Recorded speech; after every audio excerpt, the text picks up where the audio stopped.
এবারের ভোটটা এটা অনেক আন্দোলন এবং রক্তক্ষয়ের মাধ্যমে এই সুষ্ঠুভাবে ভোট সিস্টেম তৈরি করার জন্য এই ভোট মানে এই প্রসেসটা হয়েছে, সেজন্য সুন্দরভাবে ভোট দিতে পেরে আমরা খুবই আনন্দিত। একই সাথে দুই ভোট জি জি, নির্বাচন কেমন লেগেছে বিষয়টা? হ্যাঁ, এটার মাধ্যমে আমরা এই যে সিস্টেমটা পরিবর্তন হবে, সংস্কার হবে, সেই আশাতে আছি। তো নিশ্চয়ই ভালো হবে, ভালো কিছুর জন্যই আমরা ভোটটা দিলাম। নতুন ভোট আসলে তো প্রথমবার গত বাংলাদেশের নাম্বার ওয়ান স্টিল বিএসআরএম। 17 বছর আসলে যেসব ভোট হয়েছিল, যে আমেজটা এবার সৃষ্টি হয়েছিল তখন সে কোনো আমেজই ছিল না, এক চিটিয়ে ছিল। তো এবার ভালো লাগছে।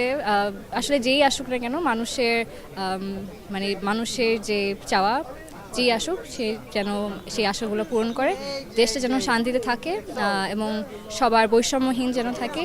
এটাই আসলে একজন ফার্স্ট ভোটার হিসাবে we want the system to be smooth and honest. আমরা বলছি যে ঈদের আমেজ, এটা কি আসলে ঈদের আমেজ লাগছে আপনাদের সবার? ঈদের আমেজ লাগছে আবার লাগছে না।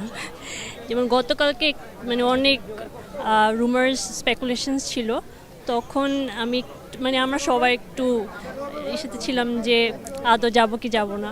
এই জন্য ওখানে সকালবেলাও অনেক কিছু শুনছিলাম যে আসবো কি আসবো না, কিন্তু এখন সবার সাথে দেখা হয়ে মনে হচ্ছে যে ঈদের আমেজের মতো। সোশ্যাল মিডিয়ায় দেখেছেন তো, এখন সরাসরি এসে কেমন লাগছে? সরাসরি এসে আমার মনে হচ্ছে যে ঈদের আমেজের মতনই লাগছে। সবাই একসাথে আমরা ভোট দিতে পারছি, শান্তি মতন ভোট দিতে পারছি। কেউ এসে এখানে ওই রকম এখন পর্যন্ত ওরকম হট্টগোল আমি দেখিনি। তো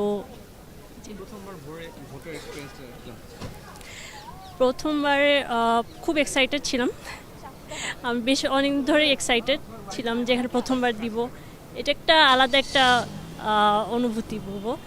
আর আজকে ভিতরে যেমন আমাদেরকে এখানে বুঝিয়ে দিয়েছে কীভাবে কী করতে হয়, তো ভালোই ছিল, পিসফুল ছিল।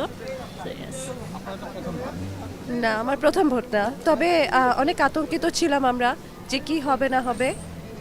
যাই হোক, ভালোভাবে হয়েছে, সুষ্ঠুভাবে হয়েছে দেখে মনে হচ্ছে সেটাই যেন হয়। যেহেতু আপনার প্রথম ভোট না, তাহলে তো আপনি কম্পেয়ার করতে পারছেন প্রিভিয়াস এবং এবারে। হ্যাঁ, আগে অনেক হইচই ছিল, অনেক কিছু দেখেছি, কিন্তু এখন দেখছি শান্তশিষ্ট সুষ্ঠুভাবে সব কিছু হচ্ছে, সেটাই ভালো লাগছে। Thank you.